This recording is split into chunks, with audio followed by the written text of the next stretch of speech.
Prajem krásny piatok. V dnešnom videu sa pozrieme, aké spoločnosti ohlasovali dividendu v mesiaci jún z našho portfólia na nasledujúce obdobie. Hodnota aktív v portfóliu zaznamenala za posledný mesiac výkyvy spôsobené aktuálnym vývojom na trhu a hlavne kvôli AI a spoločnostiam ako SanDisk a Western Digital, teda čo sa týka nášho portfólia. Dnes sa momentálne darilo najviac spoločnosťam, ako je Amazon, Google, Alibaba, Fortinet a Western Digital. A na druhú stranu sa najmenej darilo spoločnosťam ako T. Rowe Price, SanDisk a Umovio. Poďme sa ale pozrieť na firmy z nášho portfólia, ktoré v mesiaci jún ohlasovali, teda potvrdili vyplatenie dividendy na nadchádzajúce obdobie, teda nám, investorom, ktorí držali podiely daných firiem. 24. júna nám spoločnosť AT&T potvrdila nadchádzajúcu dividendu o sume dividendy $0,2775. Táto spoločnosť vypláca dividendy štvrťročne. Vyplatená bude 3.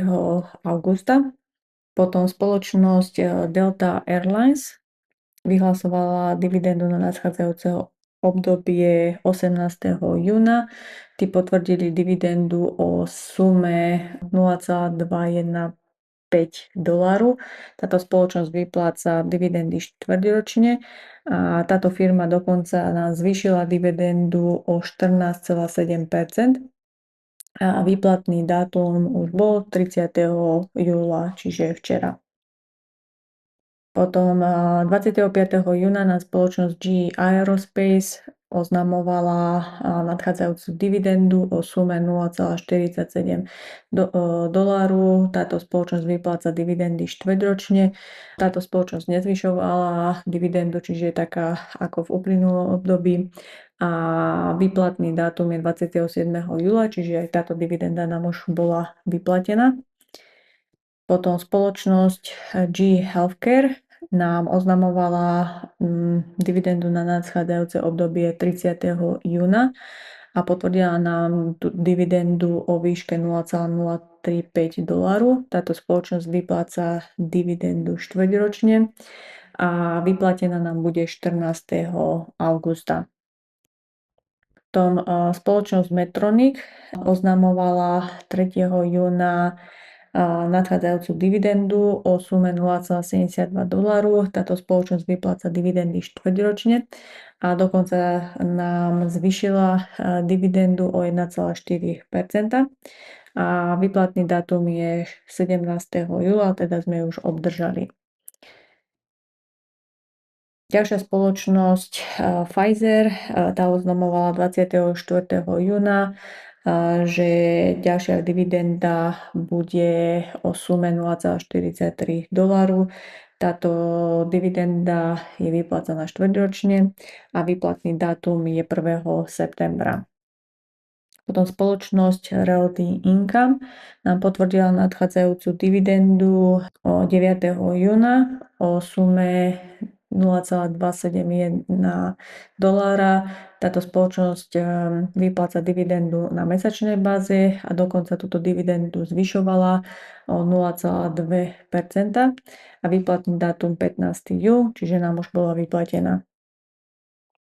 Spoločnosť US Bancorp nám potvrdila nadchádzajúcu dividendu 17. júna o hodnote $0,52. Vyplácajú dividendu na štvrťročnej báze a výplatný dátum bol 15. júla, čiže sme ho už obdržali. Potom spoločnosť Verizon nám ohlasovala dividendu na nadchádzajúce obdobie 5. júna o sume $0,7075.